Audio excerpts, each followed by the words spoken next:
Hello and welcome to my presentation on curriculum theorist Hilda Taba, where I will talk about her background, education, contributions to curriculum development, her curriculum models, and its relevance to our students today in multi-age classroom. My name is Dulce Gabriel, and this presentation is for the Curriculum Development in Multi-Age Classrooms class at Southern Adventist University. Hilda Taba lived 65 years from 1902 to 1967. She was born in Karaste, Estonia to Lisa Late and Robert Taba, who was a schoolmaster. She attended the Canoe Parish School. In 1926, Hilda Taba earned her bachelor's degree from the University of Tartu in English and philosophy. She later went on to Bryn Mawr College in Pennsylvania for her master's degree. Hilda Taba attended Teachers College at Columbia University. Later, she applied for a job at the University of Tartu but was turned down. She was extremely fortunate because all the professors at University of Tartu were sent to Siberia by Russians after World War II broke out. But that led her to New York City, where she was hired by the Dalton School, a prestigious and progressive prep school in the Upper East Side, where she taught German and she was also the curriculum director. After this, Ralph Tyler recruited Taba, who was facing deportation, to work with him on his 8-year study at the University of Chicago. There, they teamed up with others to create and form the summer workshops for teachers where they would give them trainings.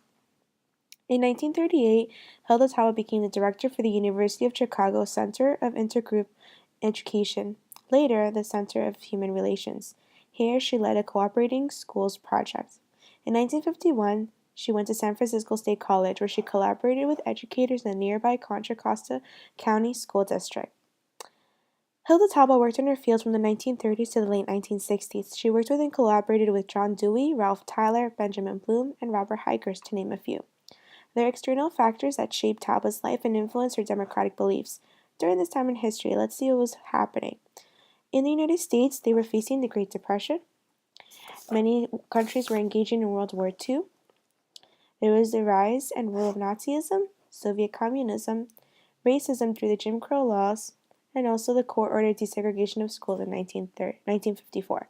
All of these external factors shaped her democratic views, which are strongly reflected in her model.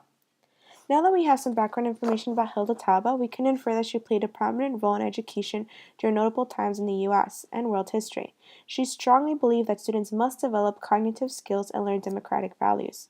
She directed many anti-prejudice projects. McDaw and Perstein, in their article, Thinking and Teaching in a Democratic Way, Hilda Taba and the Ethos of Brown, from the Journal of Curriculum and Supervision, state that Taba sought to inculcate shared democratic beliefs while encouraging the individual autonomous thinking necessary for self-representation, and to foster empathy towards the perspective of different cultures while developing critical intelligence and common democratic values. Taba's contribution made to curriculum development. She had three main assumptions. 1. Thinking can be taught. 2. Thinking is an active transaction between the individual and data. And 3. Processes of thought evolve by sequence that is lawful. That is, the natural progression a lesson follows from initial facts to final abstract generalizations. Inductive reasoning contrasts with deductive reasoning.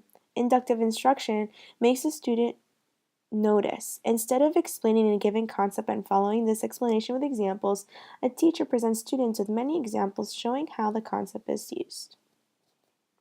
In 1962, she published Curriculum Development, Theory, and Practice. In this book, she was able to present three levels of knowledge. Number 1, facts, which Taba said were too vast and increasing too fast a rate. She found that 80% of facts that are not connected to ideas or concepts are forgotten in 2 years. The second level is basic ideas and principles, and Taba said that these must have scientific validity, must be learnable to age levels at which they are offered, and must have utility in our current culture. Number 3 is concepts, and Taba believed that this third level of knowledge is the most enduring and is usually a product of many experiences over a long period of time, often taught in many content areas.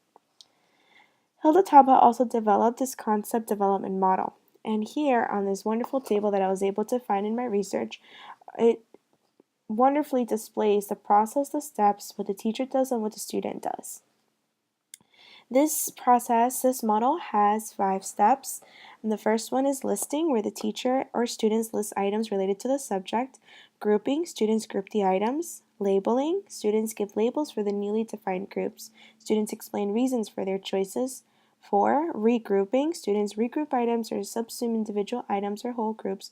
And 5, evaluating or synthesizing, where students synthesize the information by summarizing the data and forming generalizations. Now, Taba strongly believed in helping students how to think, and she developed this approach with 4 steps: concept development, interpretation of data, application of generalizations, interpretation of feelings, attitudes, and values. Teachers using this approach lead students through an open yet focused discussion. Students participate sharing their ideas, and teachers encourage students to clarify thoughts or expand on them, but does not contribute to the class discussion. Teachers are not to pass judgment, neither praise or rejection of student comments.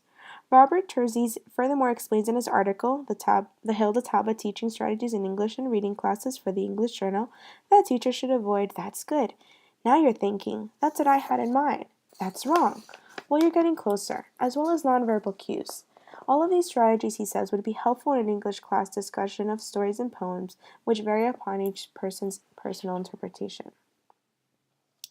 Now, Hilda Taba believed in a clear and definite order to curriculum design, and the teachers must be involved in this process. Here are the 7 steps of her model. Number 1, identify and diagnose the needs of the students. Number 2, development of multiple objectives. Now, I'm going to take a moment here to just furthermore explain this multiple objectives. Hilda Taba believed that they had to provide a consistent focus for this curriculum, establish criteria for the selection of content and learning experiences, and guide the evaluation of achievement. Now, back to the model. Number 3, selection of content to match given objectives. Number 4, organization of content. Number 5, selection of learning activities. Number 6, organization of learning activities by sequencing content. Number 7, the assessment of a variety of objectives to evaluate mastery. Now, why is this Taba model considered to still be a viable model for our students today in our classroom? Well, I have some reasons right here. I believe that it's still relevant for us today because it helps us customize education. Each year, each class is different, and assessing their needs is the first thing we need to do in order to plan effectively for the year. The same thing doesn't work for everyone, and figuring out what your students already know and don't know is key. It helps make the best use of our time and resources when you don't have to cover certain skills or topics that your students are already proficient in, and allows more time to cover topics that students struggle with. The second reason is that teachers are part of the process for curriculum development in the Taba model. It is essential for feedback from teachers in any classroom, especially a multi-age classroom. Teachers are part of the process of curriculum development in our Seventh-day Adventist schools. I personally have had the opportunity to participate in curriculum development meetings at the union level, and it makes me proud to be part of an educational system where teachers' voices and opinions are heard. Another reason is because it teaches students to think critically and democratically with empathy towards different cultures. We need to help students break down walls of prejudice and stereotypes. If students are able to learn to sit and reason together, they can build bridges instead of walls in their community. Another reason is for active learning. Students engage in organic conversations that lead them to form ideas and concepts among themselves.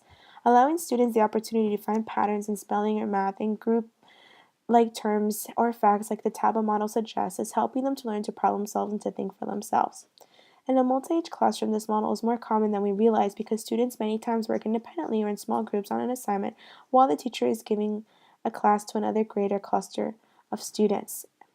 The teacher does not offer them the answer right away, and so they have to work towards it through trial and error, and it helps them understand actually better and when they work together also.